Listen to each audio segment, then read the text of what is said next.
Hello and welcome to another episode from the Real Talk and Revenue podcast.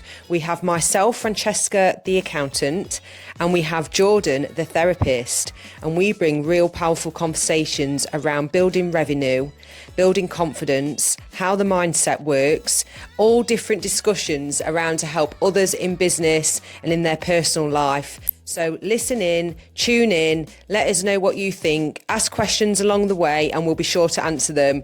Enjoy. Right, episode 89. One away from 90. Toxic positivity from us. Oh, that's so cringe. It doesn't even faze me anymore. I just expect it from you, really. No, why do I do this? But anyway, I feel like I'm looking around now to go even more crazy. But I won't.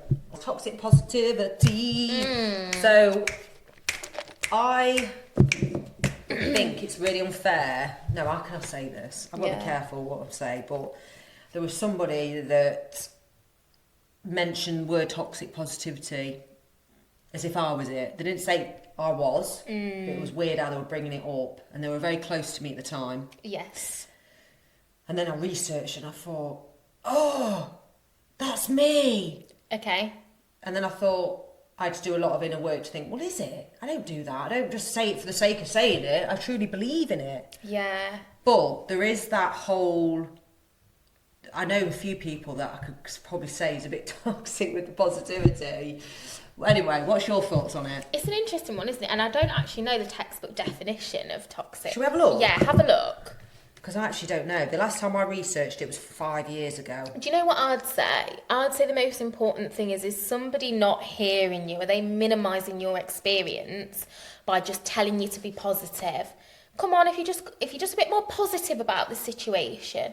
And I think corporations can be very bad with this, particularly NHS as well. And again, it can be framed as like, you're just being negative. If you could be a bit more positive about the situation, it'd be okay. And you're like, no, you're trying to sugarcoat a shit here. Like, do you know what I mean? So I Could think... be worse. Could be worse. Yeah. Well, no, worse is not the benchmark that we're after here, is it? So I think if Good people... vibes only. Anyway. Yeah, and people trying to minimise your experience. Like, I think there's a time and a place for just being like, do you know what? That's really, really difficult. Like, that shit, that's really hard. And it's really not great. Yeah. Like... Let's look at that. Let's work on it. Let's look at why it's upset you, and then let's just look at what's going to help you feel better. Like if I sat in front of my clients and was like, just be a bit more positive about that. How invalidating. Oh no. Oh, well, what's good about it? Like, there's a time and place for being like, right, this is hard. Yeah. Is there an opportunity here? Like, is there an opportunity for you to actually finally put your notice in at this job and look for something a bit more fulfilling? Like, but yeah, what's it saying?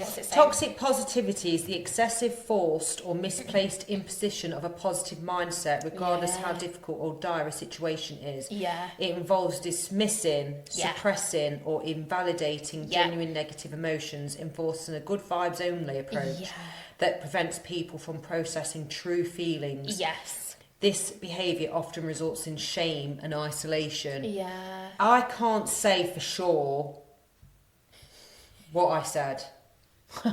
I don't know. Yeah. But I'd like to think those things I don't do. Yeah. Potentially I do. Yeah, I would say most time that you seek to understand. Do you know what I will say? Understand. What I will say, honestly, knowing you so well, is I think sometimes you can be misinterpreted. Because I think sometimes you get overexcited. Oh, I don't think. I do. Yeah, because you're solutions focused, sometimes you might forget to validate before you're offering a solution, and that could be interpreted as negative. Because I know you so well, I know, like, I'll just tell you how I feel shit about things, I'll know you'll offer me a solution, but you do validate. But I think sometimes that probably gets the better of you, and you'll get overexcited and you'll go, yeah, right, what we can do. But maybe sometimes it's like sitting with it for a bit longer. But is that then I'm just going to say, I'm about to say I'm not a therapist, but I don't know. It's really hard, isn't it? 100%. And I think this is the thing, like, there's a fine line. Like, not everybody is a therapist. Or taught. It's not your job to be somebody's therapist No, but I'd either. like to learn. I know. Yeah. Already I'm not going to start studying it. I know. I don't blame you. It's so interesting, and it benefits you as a person and everyone. But it's not necessarily your role. So all you can do is like learn, self-reflect and stuff. And it does require other people to feed back, which can 100%. sometimes be difficult. And for people, and I know it's happened before, where for people to go, hang on, wait, pause. Yeah. And then you'll be like, sorry, was jumping the gun. 100%. Because it's our responsibility. And sometimes in a moment we feel like rubbish and we haven't like advocated for ourselves, and you'll come away and then maybe you can go back and reflect on it and say like, I felt really bad about that conversation, like you've done it before, I've done it before. So it's not always possible in the moment when you're having a difficult time, but it is our responsibility to say to someone, like, I know if I wanted a certain response from you, if I was feeling like shit, I'd just say, right, I'm going to tell you something, I don't want a solution, please just listen to me. And you would 100 million%. And then you'd probably come back a bit later and say, can I just give you, and I can say yes or no. You know, that's what makes you a great friend for me, and someone that truly understands me is so important in my life. But I also can imagine when someone like me is always on a mission and wants to solve the world, do you know what I mean, right, quite quickly. But it's interesting because there's some little examples as well. And I'm like, ooh.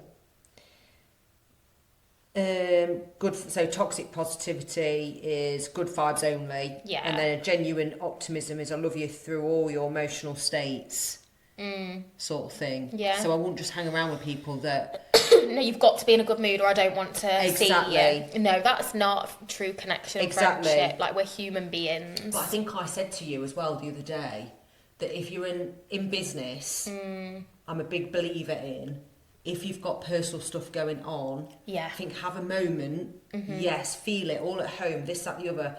I have to be careful. I cannot bring it to work and bring others down, but it's a fine line there as well. But there is a fine line, and it's a difficult one, because I'll often say that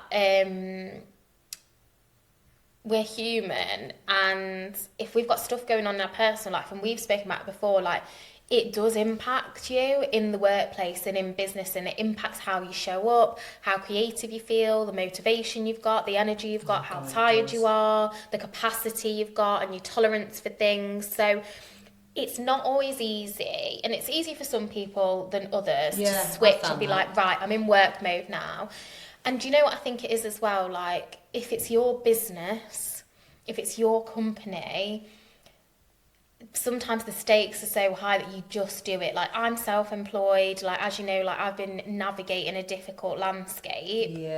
I feel like I've coped with it fairly well, but you like, there's no other option. Like, if I don't come to work, if I don't show up and do well for my clients, I'm not going to get paid, and then my life's going to be a lot more difficult. Do you know what I mean? It does help, and I think I've said this before, that I've gotten to a space within my work, still moving towards other things, where my clients are so aligned. Like, I really enjoy the work that I do, like, most of the week, like, most of the time.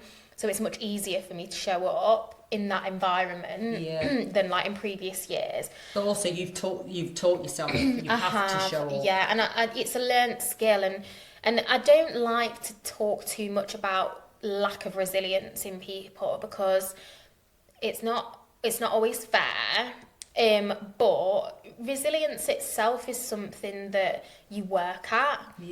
And some people might not have as much capacity for stress as other people, and that can be due to their own life experiences, like good or bad, due to their upbringing. Do you know what I mean? How they've been socialised, what they've had to deal with or haven't. Have they exercised that skill of needing to be resilient and resourceful? Are there other things going on? Like, is there, like, neurodivergence? Are there other, like, mental health struggles, like clinical anxiety, that might make it more difficult for a person to have the capacity of somebody else? Do you know what I mean? So I get that. Like, obviously all those things make complete sense, but would you say in a work environment, if you're in an office full of people and you show up differently depending on what day you've had? I'd say That's most of the the bit I time, would say yeah, and like, advise people. and I think there's a spectrum, and I think for most people, you show up to work and you do your job, and that's part of distraction. One day you might be a bit chattier than the next, like That's if you, normal. that's normal, Yeah. isn't it? The normal The fluctuations normal in fluctuations. mood.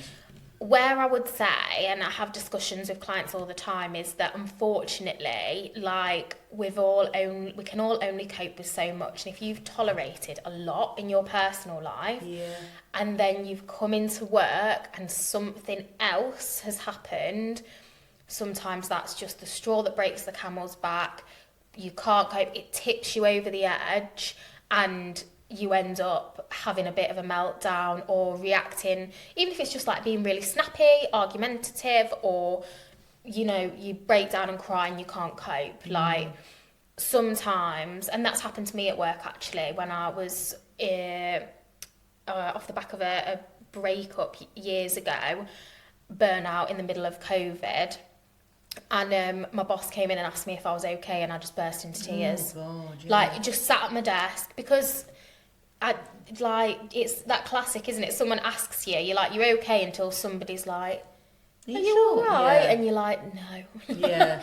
I've been there. Yeah, so I think it's a fine line, and I know exactly what you're saying, and I think sometimes it can be helpful to like go into work and be like, right, work, I'm just going to focus on my job, it's a good distraction. Or actually, even one better, what I've done before is I'm not feeling great, everybody, you know, just Yeah, like absolutely. maybe a bit quieter, I've just got something going on personally. Yeah. I'd much rather that approach than coming in banging about this air of, but then I'm sensitive to vibes. I am as well. And knowing when people are off, so is it good That- vibes only? No, I don't know, maybe. no, that's difficult, and I think again, and it's really funny actually, when I was at school at sixth form, I think I've told you this before, like one of my friends said to me, your moods have the ability to like change the atmosphere around you.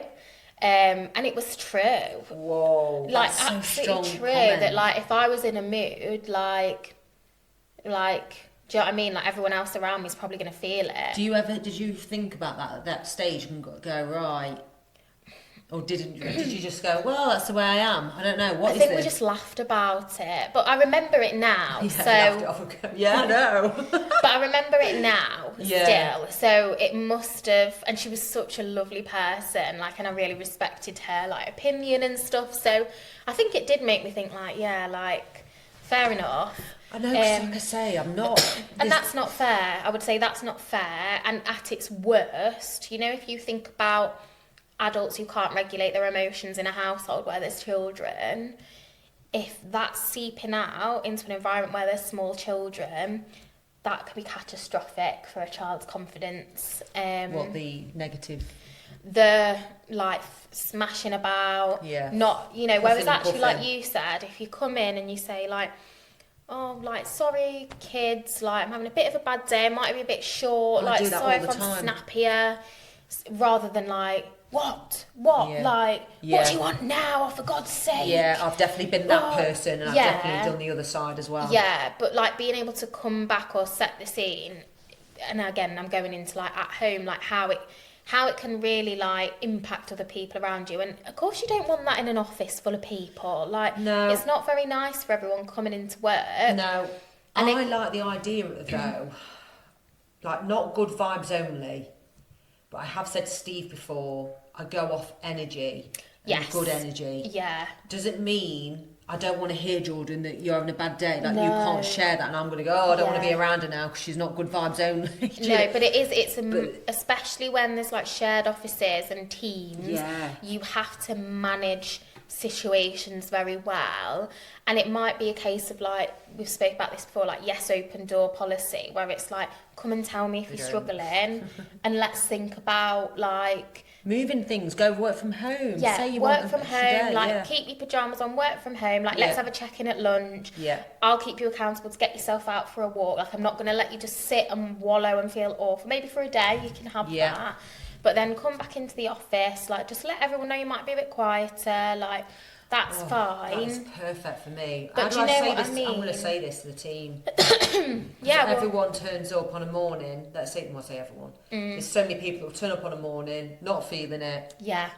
And will be more productive if they started at 11 and they finished at 7, for example. Absolutely. And I think what you need to encourage people to think about, like as a leader as well and a manager, is like, if you're feeling a bit off or a certain kind of way, just say, like, ask yourself, like, what do I need today? Like, what do I need this morning to help me feel a little bit better, just a little bit better about the situation? Well, I need a longer lunch break. I need to go to the gym at lunch. I need to go for a walk. I need to go and have a coffee with a friend. Yeah. This morning before I start or after work later. Yeah. I'm going to go for dinner. Like, whatever it is, I need to go and paint a picture. Yeah. I need to go and so walk what my would dog. happen, this is what I'm going to be slowly introducing, which they already know this anyway. If they've got something with the kids, it's like Hannah even brought her daughter in on Monday last week, so it was inset day, and there was such, I didn't even know about it. Perfect. Yeah. Walked in, saw her daughter there, and I thought, okay, it's not disrupting anything. Yeah. She's got it under control. She's only in for the morning anyway. Yeah. And fair play that she wanted to get stuff done. Yeah. Done. I'm not ever going to think that. Yeah. As long as the value's there and the work gets done, Oh, absolutely. I ain't bothered. Yeah. So I wonder if this could help part of that culture of, if you do, because us as women, you do wake up in the morning and think, oh. Especially you catch me the week before my period. Yeah. I'm a different person. Yeah. Like, I really struggle to see the good in things. Yeah. And I am best left alone. Yeah. No, I get Just I squirrel away, do it. what I need to do, take more rest and see my friends, like have chats with my friends. So, for example, you'll get over it. It's a toxic positivity. It's not. It's dismissive. It is, but this is Yeah. what I'm taking this from. These aren't me coming up with these myself. Yeah. It's something I'm reading. I've definitely said you'll get over it, but with other things around it. Do you know? It's like, and I think it's a case because of, you will. Yeah. It's just so obvious. But it's using those phrases on their own, throw away, rather than saying like, it's really, really hard now, but it will get easier. Yeah. Look after yourself. What can we do to make sure that you are feeling okay? Not like, oh, you'll get over it. Or was it you or somebody else that was telling me that their friend, I think it was probably one of my clients or a supervisor or something, that, one of their friends was just like, oh, you really need to get over this now. And it was a massive thing. I'll tell you a story. Huge. And I was like, do people fucking still say that? Right, I'll tell you something. It's me. It's me. Well, it's the same one, but definitely. No, it's not. Right, no. I'll tell you a story. Story time, people. I was due to get married in April 2018. We split up 3.5 weeks before my wedding. Yeah. Okay? Traumatic at the time. It was really, horrible. Yeah. By the end of May, someone that's not as much in my life now, I know she's not a bad person, just relaying, but she basically said, come on, you need to get over it now. And I felt embarrassed because she said it in front of another friend. Yeah. Sick. Because I'd made a comment, where you hear a bit of news or you looked on their social media. Yeah. I think I said I had a look, or have you heard it? I don't know if it was the circles I was in at the time, but I'll never forget it. And I remember ringing my other friend to say, and I just felt really embarrassed and lost and who. And that's it. And as that said, like, just feeling like unsupported and isolated. Yeah, so this is why I know, as much as I'm positive, I always have a bit of an undercrook. Anything in business, I definitely go straight into solution first without acknowledging a mistake, because I don't see it as a mistake. I'm like, lesson, right, what we're doing better next time. Yeah, and sometimes for you it'd be like, right, it's just a mistake, everyone makes them, it's okay, don't worry. But you forget, and then you're like, right, and sometimes you've got to say what you mean, haven't you? Because people won't catch up with as quick, because I'm quite quick at getting over shit, because you have to in business. As a business owner, I have to remember employees might need that acknowledgement, and just other people in general, like even other business owners, like not everybody's wired up the way you are. No, I ain't wired up right, put it that way. I know that, because I know and even talking about this, there's things that what I'm trying to say is positivity gets you far in life, but I know there is a balance of of course, listening, hearing, acknowledging, and all that side of things, which I want validating back on. Yeah. And I catch Steve sometimes. When I first met him, he saw positivity. Probably Tony Robbins, all those that have that really positive reinforcement. Probably 75% of it's really good. 25% is like. And I think the delivery matters as well. Like sometimes people like Tony Robbins, Mel Robbins. I love Mel Robbins. Yeah, I do like Mel Robbins, but I don't love her, but I like her.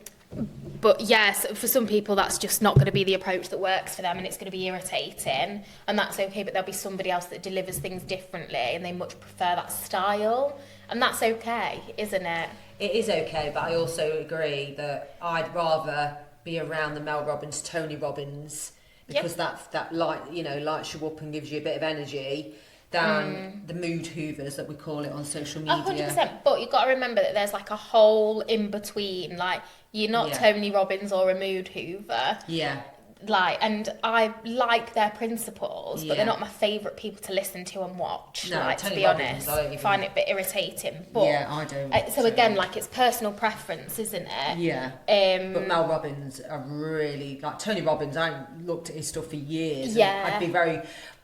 Tony Robbins is questionable with toxic positivity, actually. Let's go there. But Mel Robbins, there's a balance, and I do like that balanced tone. And the way she speaks is just a bit more calm. Yeah. If they're hyperactive, you need to get up earlier then. And just there is something about that Americanized it's a bit commercial, like, well-being space. Yeah. Come on, all together now, clap your hands and put your hands in the air. Mr. Motivator. And I'm like, okay. But then... and for some people that's great, but you do need to find an approach that, like, lands and soaks in for you, don't you? Yeah. Like a personality. I really enjoyed this topic. I'd love to hear others' opinions again. I'm intrigued. It's not easy to navigate how to be in life to get where you need to get to. Yeah. And there is a balance. And I also think it's good that even if you were the most toxic person with positivity going, that the fact that you can change your dynamic and move, and a lot of it might be masking your own feelings. Yeah. So what I'm trying to say is there's a few people that stick out to me, but I also think they're masking something internally. Yeah. And there's a lot of people that will pretend to be so positive online, and they're definitely not like that behind the scenes. Yeah. Whereas with me, at least if I am being a positive person, I'll speak to you the exact same way. So it's really hard to navigate. It is, yeah. But I hope you've enjoyed this episode. Why am I Please. Give us some feedback. Give us some feedback. Yeah. Jordan's going to do another poll. Yeah. Toxic positivity poll. Yeah, let me think of one. And then we can share it on another episode. Cool. See you later. Bye.